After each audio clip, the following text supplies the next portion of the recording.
Livre de la Genèse, chapitre 28. Isaac appela Jacob, le bénit, et lui donna cet ordre: Tu ne prendras pas une femme parmi les filles de Canaan. Lève-toi, va à Padan-aram, à la maison de Bethuel, père de ta mère, et prends-y une femme d'entre les filles de Laban, frère de ta mère. Que le Dieu Tout-Puissant te bénisse, te rende fécond et te multiplie, afin que tu deviennes une multitude de peuples. Qu'il te donne la bénédiction d'Abraham, à toi et à ta postérité avec toi, afin que tu possèdes le pays où tu habites comme étranger, et qu'il a donné à Abraham. Et Isaac fit partir Jacob, qui s'en alla à Padan-aram, auprès de Laban, fils de Bethuel, l'araméen, frère de Rebecca, mère de Jacob et d'Ésaü.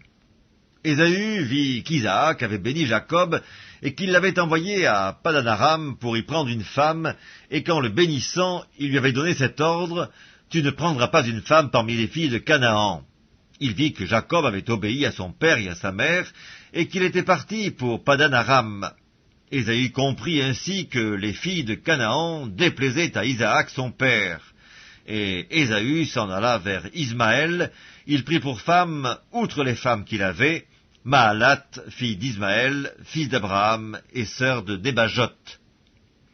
Jacob partit de Beersheba et s'en alla à Charan. Il arriva dans un lieu où il passa la nuit, car le soleil était couché. Il y prit une pierre dont il fit son chevet, il se coucha dans ce lieu-là. Il eut un songe, et voici, une échelle était appuyée sur la terre, et son sommet touchait au ciel. Et voici, les anges de Dieu montaient et descendaient par cette échelle. Et voici, l'Éternel se tenait au-dessus d'elle, et il dit: Je suis l'Éternel, le Dieu d'Abraham, ton père, et le Dieu d'Isaac. La terre sur laquelle tu es couché, je la donnerai à toi et à ta postérité. Ta postérité sera comme la poussière de la terre. Tu t'étendras à l'Occident et à l'Orient, au Septentrion et au Midi, et toutes les familles de la terre seront bénies en toi et en ta postérité.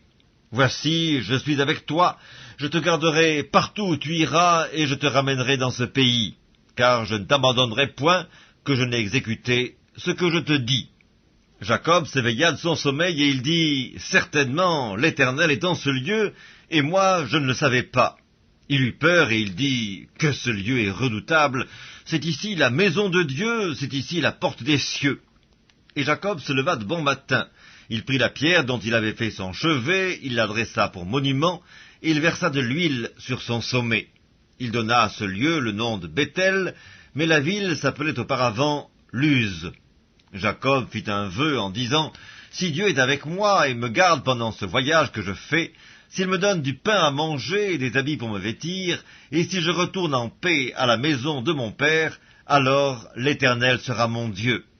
Cette pierre que j'ai dressée pour monument sera la maison de Dieu, et je te donnerai la dîme de tout ce que tu me donneras.